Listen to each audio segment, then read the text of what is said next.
How did that apple fall? That must be gravity. Yeah, the theory of gravity was one of Isaac Newton's greatest contributions to the world.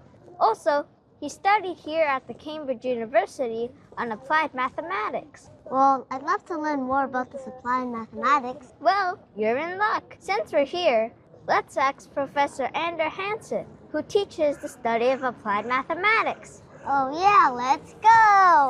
Hello, Professor Hansen, and thank you for making the time to meet with us today. It's a great pleasure to meet both of you. I'm very excited about your project. What exactly is applied mathematics, and how is it different from normal mathematics? So mathematics is divided into two areas. We call it pure math, or as you would say, normal mathematics, and applied mathematics. And applied mathematics is really about mathematics for helping others. And what I mean by that is that it is there to help other scientific fields, like physics or chemistry or engineering, for example. Whereas pure mathematics is studying mathematics for the sake of studying mathematics, which is also very important. But applied mathematics is really to study mathematics for helping other fields. For example, the weather forecast. There's a lot of mathematics going in so that we can have accurate weather forecast. And that is typically developed by applied mathematicians so that those tools can be used by other areas so that we can have accurate and also rapid weather forecast. We want to make sure that we have the calculations done, before the next 24 hours, because if we didn't have, we could just look at the window and say, oh, it's going to be sunny today, but well, that weather forecast wasn't so useful. So we wanted to be accurate and make sure that we can also get the numbers that we need, within a certain time frame. So we know that your specific research is on functional analysis. What is that exactly, and how is that study important? That's a great question. So functional analysis is a part of mathematics that allows us to understand and study infinite dimensional spaces. And this sounds very bizarre. And I'm going to try to explain a little bit what I mean by infinite. So when you count 1, 2, 3, 4, and so on and so forth. And regardless of how big a number you can think of, there's always a number that's bigger than that, regardless how big it is. And that is what we think about as infinite, something which is larger than anything else. And then you can ask, how on earth could these things be of interest to study, and where will they occur?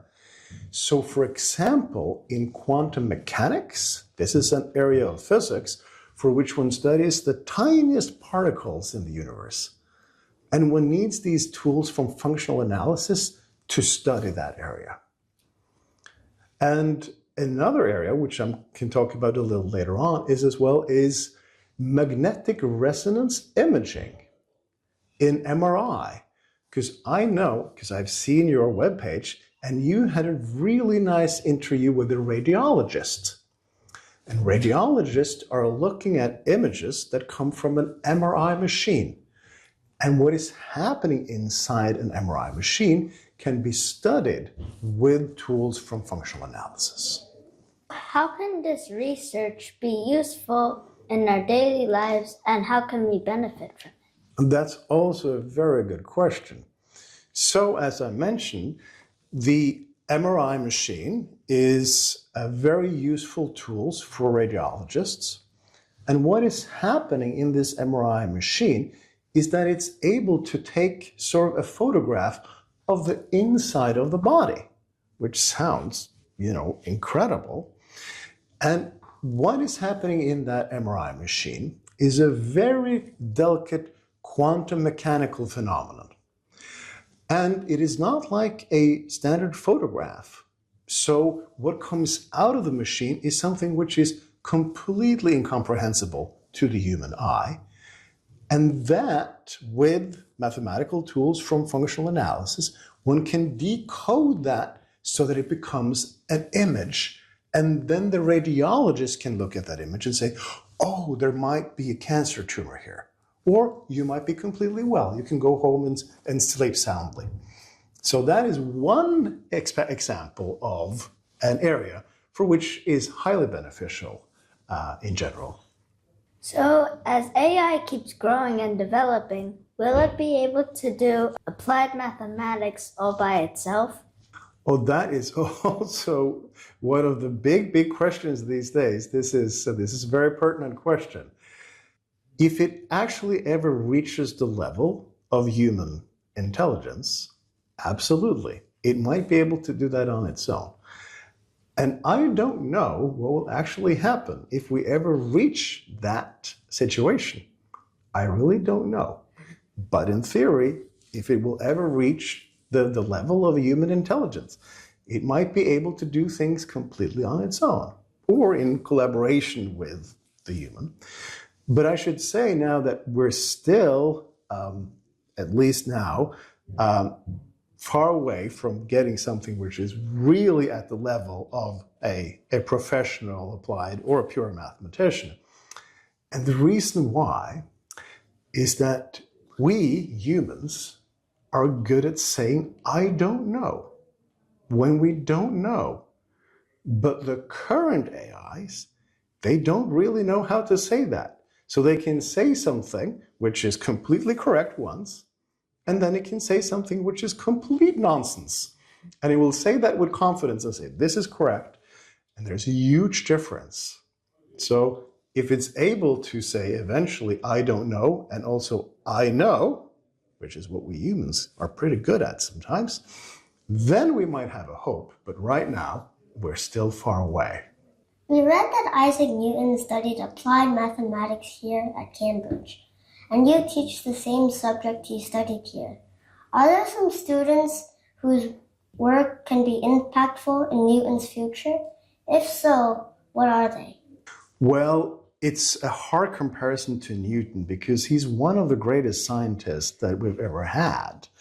But we do have some really clever students who are working on a lot of very important things.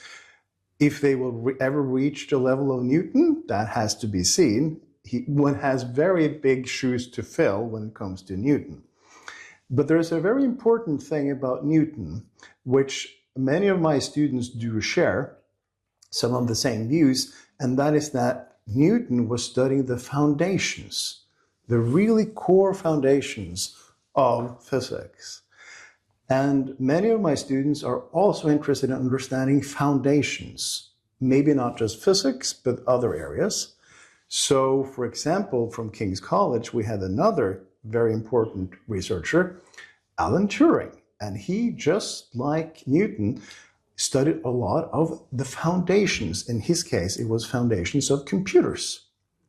So what I try to do with my students is to suggest some of the legacy of both Newton and Turing about understanding the foundations, because we need to understand foundations to be able to have a greater understanding of what we're doing. And particularly now, as we've talked about before, artificial intelligence. So many of my students are trying to understand the foundations of artificial intelligence. That is not what Newton studied. He studied physics. But the idea of trying to understand the foundations is something that's absolutely crucial. And it could happen that some of the students will do something which is as impactful and as important compared to what Newton did. But, as I said, it's a tough comparison. But we can only hope. Thank you, Professor Hansen. Thank you, Professor Hansen. It was a great pleasure having you here. Thank you. Well, there you have it. Applied mathematics can help us understand not just mathematics and this study itself, but also other fields. So let's keep exploring. And for more, follow us on Bach Bros Studio. See you next time. Bye.